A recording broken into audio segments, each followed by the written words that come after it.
You're being credited or accused of fueling the rise that we've seen, particularly in Bitcoin. I think if you think about the digitization of industries, as I mentioned, the same thing is happening in financial services. Anywhere between 40 to 70% of consumers want to use cash less. Bitcoin is exciting because it shows how cheap it can be. Bitcoin is better than currency in that you don't have to be physically in the same place. And of course, for large transactions, currency can get pretty inconvenient. Paper money is slowly but surely going away. And what will replace that? Well, what will replace that are all forms of digital currencies.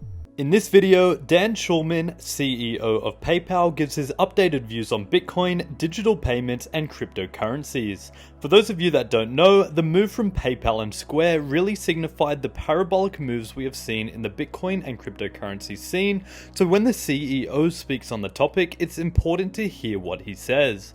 Make sure to stick around to the end of the video where we go over one piece of on-chain Bitcoin data that suggests where the Bitcoin price is likely to go from here. Also, only a tiny percentage of my viewers are actually subscribed. If you enjoy the video, consider subscribing. It's free and you can always change your mind. Enjoy the video. Now, one company that's become synonymous with the dramatic shift to digital payments and e-commerce during this pandemic is PayPal. It's seen a record growth in the number of people using its payment system. The company's also been helping small businesses throughout the pandemic too. It's distributed loans and grants as part of the Paycheck Protection Program here in the United States and beyond.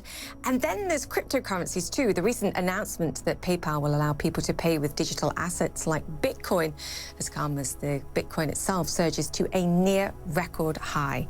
Dan Schulman, President and CEO of PayPal, joins us now. Dan, wow, you and your team have been incredibly busy. Great to have you on the show. I think from your latest results, the stat that stood out to me, more than 10% of your merchants today have joined PayPal just in the last 6 months alone. You've seen incredible growth. We've seen almost 35 million new consumers and merchants join our platform in the last 6 months.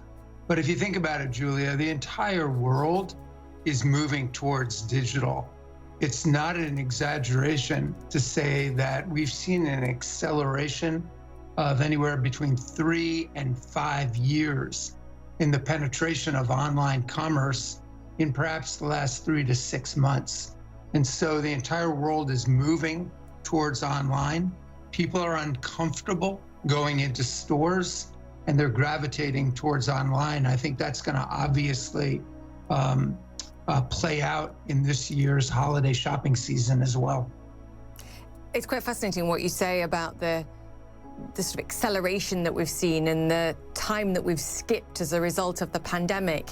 Has this resulted in the United States playing catch up to some degree? I mean, the e-payment system's far more developed in Asia compared to what we have in the United States.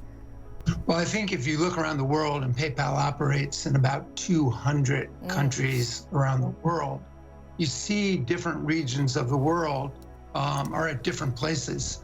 In fact, some developing countries have leapfrogged a whole generation of financial services. They've gone straight to using their mobile phones as a payment system as opposed to using debit or credit cards. And so depending on where you are in the world, digital payments have developed in different ways. But I would say right now, across the world, without question, there's an explosion of digital payments. Volume on our platform has reached all-time highs. Last quarter, our volume was almost $250 billion, and we grew that volume at 36%. And so you can clearly see that the number of people who are now shopping online has gone up tremendously. In fact, this holiday season, the predictions are that people between 18 years old and 55 years old, that 75% of them will spend all or at least half of their shopping online. And that's a tremendous movement from people going in store to now shopping online.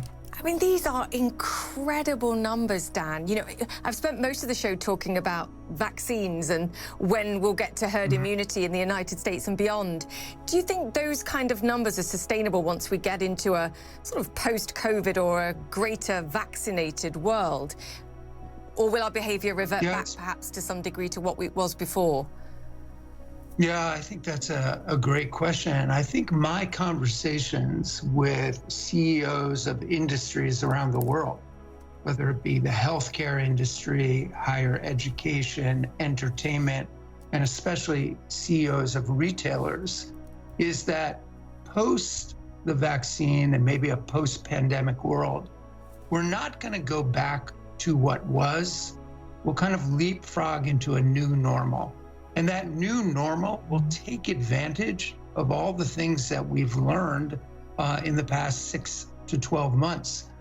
It's interesting, the pandemic basically accelerated trends that were already occurring, but it fast forwarded them rapidly. And so the rise of digital payments, the rise of using your smartphone to pay for things, not just online, but also when you're in the store, makes a ton of sense because there's a lot more value added to both consumers and merchants when that happens. And so I think what you're going to see is people taking the best of what occurred during the pandemic in terms of using technology, and then combine it with now a post-pandemic world where we can be out more in the world, and that blurring of online and offline will continue to accelerate.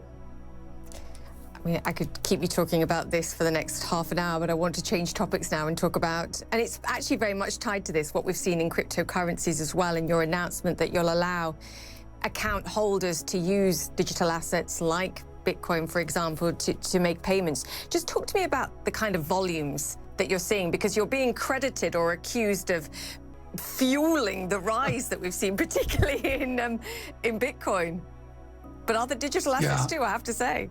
Yeah, I think if you think about the digitization of industries, as I mentioned, the same thing is happening in financial services.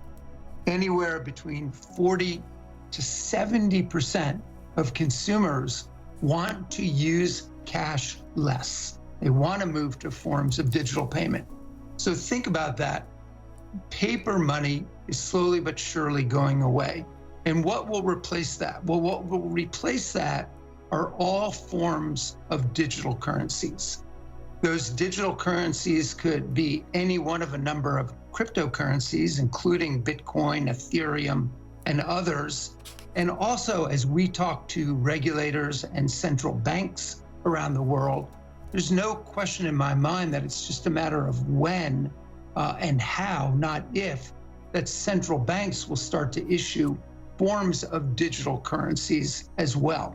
And so our move into the space of accepting digital currencies is basically understanding those trends and trying to position ourselves to help shape that future where both central banks will be more digital currency players, as well as forms of cryptocurrencies will move from being just asset classes that you can invest in, but actually can increase their utility by utilizing that cryptocurrency as a funding instrument to do everyday commerce. And I think once we bolster that utility, you'll start to see more stabilization of these different cryptocurrencies and a slow increase in value over time. Of course, today there's still investments and they can go up or down, but our move into the crypto space, working hand in hand with regulators, was to bolster the utility